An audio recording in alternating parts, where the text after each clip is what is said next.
Hello everybody and welcome to my channel. This is my take on a Toxic Rain champion that was a poppy this league, tips and tricks I can give you here and there as a more casual player. If you want to know anything about how I crafted my gear or how I did my gear, come pop into my Twitch channel, ask me there. I'll be more than willing to help you and assist you with that. So let's dive right into it.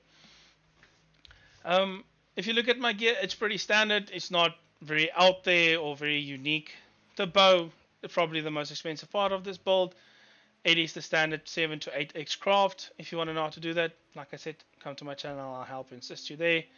I got myself a Despair because High Ends of the High Templar with an aura for my gems just to give my malevolence a bit, get my malevolence a bit stronger, do a little bit more damage, as well as my grace and my determination. Helmet. I want the -9 Chaos Race helmet, but it's not that necessary. In all honesty, I'll take you guys through my path of building soon. You can see my damage. Quiver is about 2x, I would say. It's decent. I went with the Queen of the Forest purely for the movement speed that you get from it. It helps you a lot to evade a lot of things. And get to it.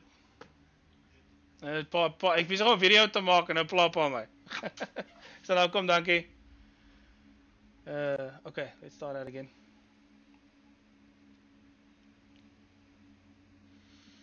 Hello everybody, welcome to my channel. I hope you got 3, 2, 1. Hello everyone and welcome to my channel. This is my take on a Toxic Rain champion that was so popular this league. Tips and tricks here and there, and I'll quickly take you through my gear, path of building, and show you some gameplay footage in the background as well.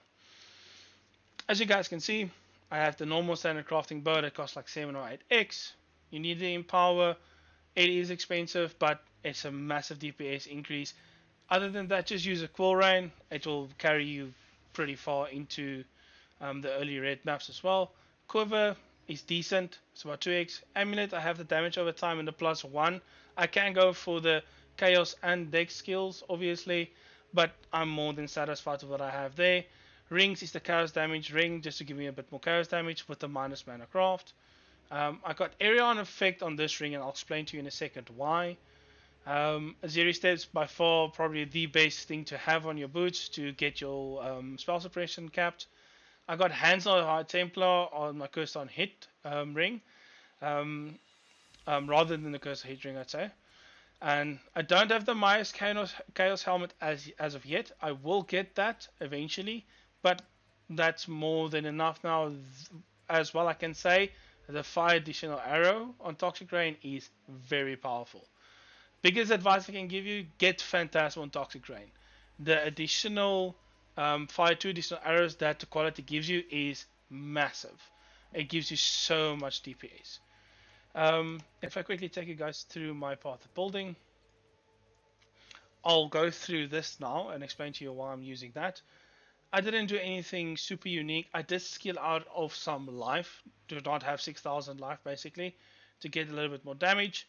I can go for a second medium cluster jewel, but this does give more damage and there's life close to it. So yes, it does cost you a bit more points, but this just feels a bit better damage wise, because the points you're going to save here, you're going to skill into a medium cluster jewel, achieve a little bit less damage, but the other skills are still going to go into survivability, and I don't need it. And you do need intelligence, so it's not the worst thing to do that. If you want to do the medium and have a bit more survivability, I mean, go for it.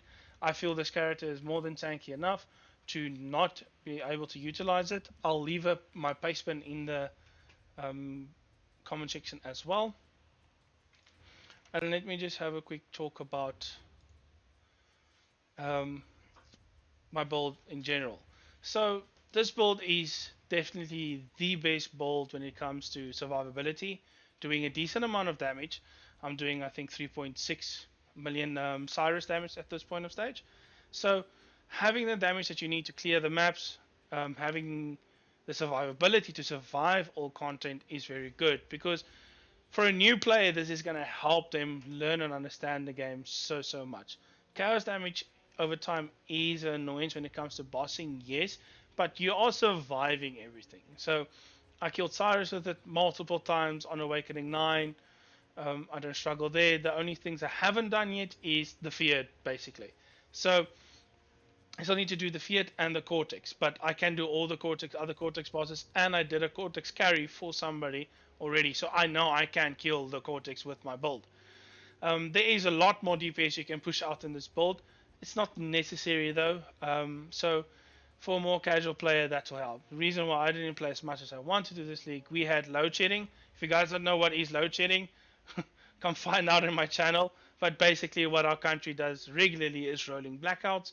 I live in South Africa, and also I had massive internet problems in the beginning, so that's why I didn't play as much as I would like to. But this build is very, very strong and will carry you through from point A to point 10 very easily. I got inspired to play this build through Zizaran and Lighty. I took a lot of tips and stuff from them, but also put my own little twist on there with one of the Brutal Restraints that I put in there. The reason why I'm using the Brutal Restraint, and I'm still trying to find the perfect one, is there's three big notes that you can get on a Brutal Restraint. Two I have already is blind on hit, so that lessens accuracy of what everything you hit. So if you have a high evasion rating, that just gives you more evasion rating in that sense. And if your evasion rating is capped, having that accuracy decrease on whatever you're hitting does still affect it, because it's it's like getting overcapped, if I can say it like that. It doesn't work exactly like that, but it gives you like a percent or two more survivability when it comes to evasion. The other one that you get on it is attack and cast speed. Obviously, I'm just focusing on attack speed. The cast speed is nice with the totems as well. And the third one I'm still looking for is frenzy charge on kill. So if I can get those three, those will be the big three ones that I want on that build to make my character a bit faster, and obviously I'm going to shoot a bit faster, so I'm clear maps a bit faster. The big thing I can tip I can give you guys is shoot and go. Don't wait for everything to die. Shoot and go. It's hard to get used to. I'm not used to that playstyle either. But shoot and go, that's how you play this build. That's the best thing you can do for this build. Just shoot and go, shoot and go, shoot and go. And yeah, that's my short tips and tricks for this build for you guys. If you want to know anything more, come join me on my channel.